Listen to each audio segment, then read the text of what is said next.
नमस्कार, आप देख रहे हैं चर्चा आज की, वो मंच जहां सवाल सीधे होते हैं, तेवर तीखे होते हैं और सच सामने लाया जाता है। यहाँ बात होती है जनहित की, यहाँ होती है जवाबदेही की मांग। मैं हूं आपके साथ साक्षी और अब वक्त है उस खबर का जिसने पूरे सिस्टम को कटघरे में खड़ा कर दिया है। प्रधानमंत्री आवास टूटा बुलडोजर से, गरीब परिवार सड़क पर। जबलपुर के मझौली से इंसानियत को झकझोर देने वाली तस्वीर। जबलपुर मध्य प्रदेश से एक ऐसी खबर सामने आई है जो प्रशासनिक व्यवस्था और मानवीय संवेदनाओं पर बड़ा सवाल खड़ा करती है। मझौली क्षेत्र के रहने वाले राजेंद्र शर्मा आज खुले आसमान के नीचे जिंदगी गुजारने को मजबूर हैं, क्योंकि प्रशासन की कार्रवाई में उनका घर बुलडोजर से ढहा दिया गया। राजेंद्र शर्मा एक साधारण मेहनतकश व्यक्ति हैं जो साइकिल पंचर बनाकर अपने परिवार का पेट पालते हैं। उन्हें वर्ष 2014 में पट्टा मिला था और वर्ष 2022 में प्रधानमंत्री आवास योजना के तहत उन्होंने अपना पक्का मकान बनवाया था।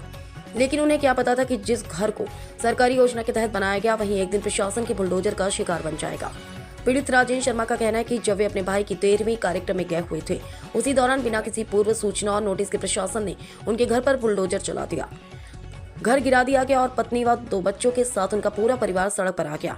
इस मामले की जानकारी मिलते ही जिला कांग्रेस अध्यक्ष संजय यादव पीड़ित से मिलने पहुंचे और प्रशासन से बातचीत की। वहीं युवा कांग्रेस अध्यक्ष आवास दुबे ने चेतावनी दी कि यदि पीड़ित को जल्द न्याय नहीं मिला तो कांग्रेस आंदोलन करेगी। वहीं प्रशासनिक अधिकारियों का कहना है कि जिस भूमि पर राजेंद्र शर्मा का मकान था वहां तहसील भवन का निर्माण प्रस्तावित है और उन्हें मकान हटाने का नोटिस दिया गया था।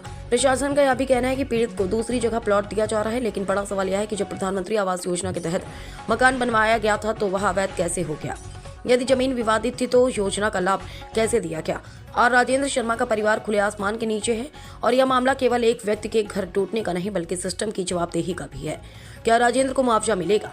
क्या बिना नोटिस कार्रवाई करने वालों पर कोई कार्रवाई होगी या फिर यह मामला भी फाइलों में दब कर रह जाएगा? क्या नाम है आपका? मेरा नाम राजेंद्र प्रसाद शर्मा है। शर्मा जी, क्या हुआ था आपके साथ, किस तरह से मकान तोड़ दिया? हम अपने भाई की दिन करम 13 में गए थे और वहाँ हमको जानकारी मिली, घर में तो कोई नहीं था हमारा, पूरा परिवार वहीं था। जैसे हमको जानकारी मिली वहाँ पे बड़े बेटे के पास पटवारी जी का फ़ोन आया। बड़े बेटे ने बताया पापा जी फ़ोन आया है कि अतिक्रमण वाले वहाँ सब बैठे हुए हैं।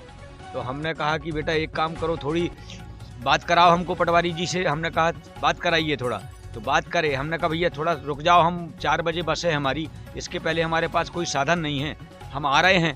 तो उन्होंने कहा कि आप जल्दी आ जाइए, ये करिए वो करिए। तो हमने कहा जब हमारे पास साधन नहीं है तो हम काहे में पहुंच जाएं। इसके बाद भी हम वहाँ का भोजन तक नहीं किए और हम एक दूसरे की गाड़ी लेके और वहाँ से चले।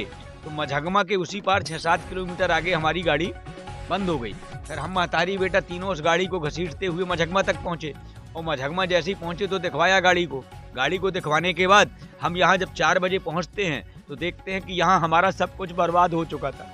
हमारे पास कुछ नहीं बचा था, कोई गृहस्थी नहीं थी, हम एक जोड़ी कपड़ा से रह चुके थे। बस हमारे साथ सूने घर में ताला तोड़ के अतिक्रमण किया गया। हम शासन से कहते हैं कि हमारे साथ जैसा हुआ वैसा किसी के साथ ना हो और हमको न्याय चाहिए, हमको जगह मिले, पट्टा मिले उसका, और शासन से सहयोग राशि मिले तो हमारा आवास बने। अब हमारे पास ना खेती है ना बाड़ी है और ना अन्य जगह हमारा कहीं निवास है, हम इसी आंगन में हैं। इसी प्रकार से हम कहते हैं शासन से कि हमको पुनः जल्द से जल्द हमारा आवास बनवाए और हम उस आवास में अपना सामान रख लें। सर, ये जो मामला आया है, व्यक्ति कह रहा है कि प्रधानमंत्री आवास को उसको बेदखल कर दिया है, क्या इस मामले में आपका? जी, मैं बताना चाहूँगा, लगभग 1-1.5 साल से मामला चल रहा है। वहाँ करीब 30-40 मकान थे और वो चारागाह मत की भूमि है और उसमें तहसील निर्माण कार्य चालू हो चुका है। 30-40 मकानों को पहले तोड़ा जा चुका है लगभग 1 साल पहले, और मेरे पहले पूर्व पीठासीन अधिकारी द्वारा उसको तोड़ दिया गया था। लेकिन इसको जो राजेंद्र प्रसाद है शर्मा, इसको समय दिया गया था कि भाई व्यवस्था आप अपनी कर लें, परंतु ये बार बार ताला लगा के भाग जाते थे और अंततः इनको, क्योंकि तहसील निर्माण लगभग फर्स्ट फ्लोर होने लग गया है, तो ऐसी स्थिति में तोड़ना उचित था तो तोड़ दिया गया है।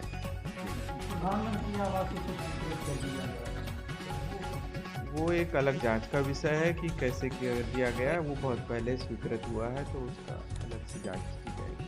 कुछ वैकल्पिक व्यवस्था रहेगी कहीं? जी हाँ, वैकल्पिक व्यवस्था की जा रही है। हमने अभी आबादी में ही एक उसके लिए प्लॉट सर्च कर लिया है और उसको जल्दी ही उसको दे देंगे। आपका नाम? जी, मेरा नाम ललित वालवंशी है, अतिरिक्त तहसीलदार पौड़ा।